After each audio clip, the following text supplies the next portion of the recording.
ஓம் சாந்தி. இனிமையிலும் இனிமையான ஞானக்கடல் சிவபாபாவின் அன்பு நினைவில் தந்தையுடன் ஆத்மா நான் மனம் புத்தியால் ஒருங்கிணைந்து தொடர்பில் இருக்கின்றேன். ஆத்மா எமக்கு ஆத்ம ஞானமும் தந்தையைப் பற்றிய அறிமுகமும் நாடகத்தின் ஞானமும் கர்மங்களின் ஆழமான விதிகளும் விளக்கங்களும் தந்திருக்கும் தாங்கள் மன்மனாபவ ரகசிய மந்திரமும் கற்றுத்தந்து பாவனமாகும் பாதையையும் கொடுத்து உள்ளீர்கள். முழு உலகிற்கும் எம்மை வெளிக்கொணர்ந்து எமது மாற்றத்தினால் உண்டாகும் பிராப்திகளையும் உணர செய்திருக்கின்றீர்கள். சர்வ சக்திவான் தந்தை உங்களிடம் சத்தியத்தின் ஆதாரத்தில் இப்பிறவியில் செய்திட்ட பாவங்களையெல்லாம் ஒப்படைத்து விட்டேன். ஜென்மாந்தர பாவ சுமைகளை இறக்கி தங்களிடம் தந்துவிட்டேன். கர்மங்களின் விளைவுகளை எதிர்கொள்ளும் சக்தியை தங்களிடம் பெற்றுக்கொள்கின்றேன். எனது உடல் மனம் பொருள் மூலமாக தங்களுக்கு உதவியாளராக பயணம் செய்யும் சிறப்பான அந்தஸ்தையும் கொடுத்து விட்டீர்கள். ஆத்மாவாக சிருஷ்டியில் நடிக்க வந்து நாடகம் முடிந்து ஆத்மாவாகவே சொந்த தேசம் பரந்தாமம் செல்ல வேண்டும் என்ற ரகசியத்தையும் கற்றுக்கொண்டிருக்கிறேன்.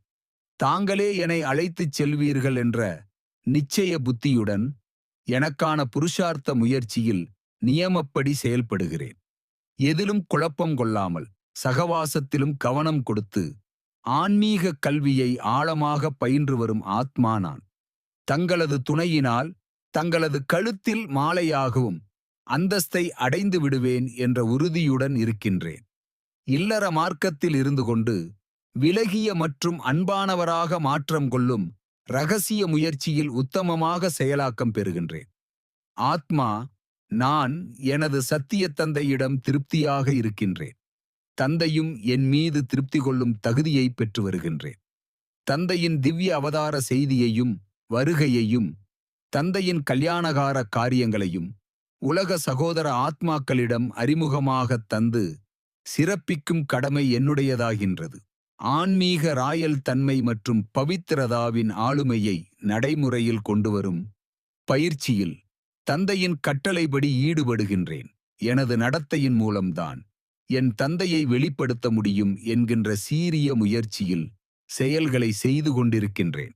எமது பவித்திர புத்தியினால் பரமாத்ம தந்தையை சந்தித்து பவித்திர அன்பையும் நன்றிகளையும் வணக்கத்துடன் சமர்ப்பிக்கின்றேன். பாபா நல்லது. இனிமையான குழந்தைகளே, நினைவில் இருப்பதற்கான முயற்சி செய்யுங்கள். அப்போது பாவனமாகிக் கொண்டே செல்வீர்கள்.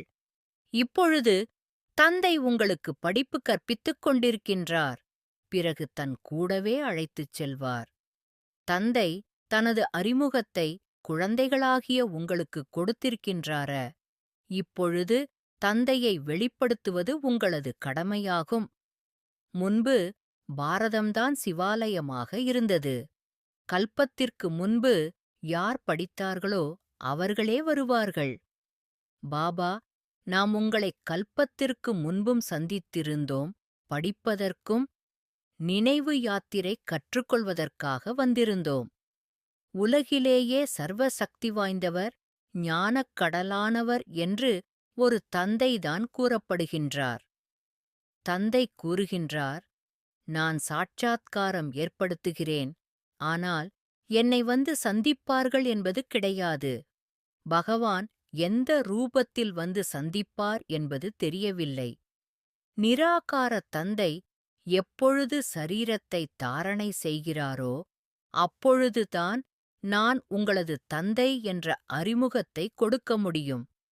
நீங்கள் தனது உடல் மனம் பொருள் மூலமாக எனக்கு உதவியாளர்களாக ஆகிறீர்கள். அதற்கு பலனாக இது உங்களுக்கு கிடைக்கும். தந்தையை நினைவு செய்தால் பல பிறவிகளின் பாவங்கள் அழிந்துவிடும். இந்த பிறவிகளின் பாவங்களையும் கூற வேண்டும். என்ன பாவம் செய்தேன், என்ன தானம் புண்ணியம் செய்திருக்கிறேன் என்ற நினைவு இருக்கிறது அல்லவா? ஆக அவசியம் சரீரத்தை இங்கேயே விடுவீர்கள். உடலோடு அழைத்துச் செல்லமாட்டார். பதீத ஆத்மாக்கள் செல்ல முடியாது. ஆனால் பாவனமாவதற்கான யுக்தியை தந்தை அவசியம் கூறுவார்.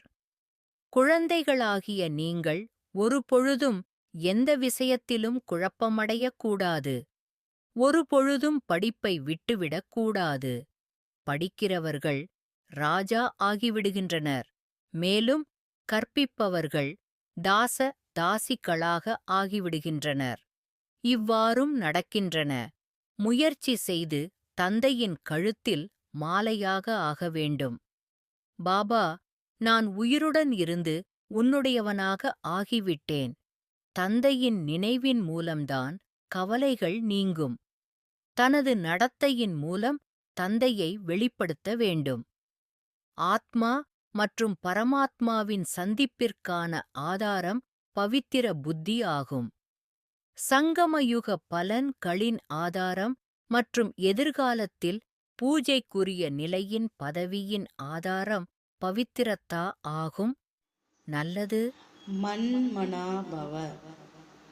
தன்னை ஆத்மா என உணர்ந்து ஆத்மாவின் தந்தையான பரமாத்மாவை அன்போடு நினைவு செய்தால் ஆத்மாவில் இருக்கும் 63 ஜென்மங்களின் பாவ கர்மங்கள் அழிந்து போகின்றன. ஓம் சாந்தி.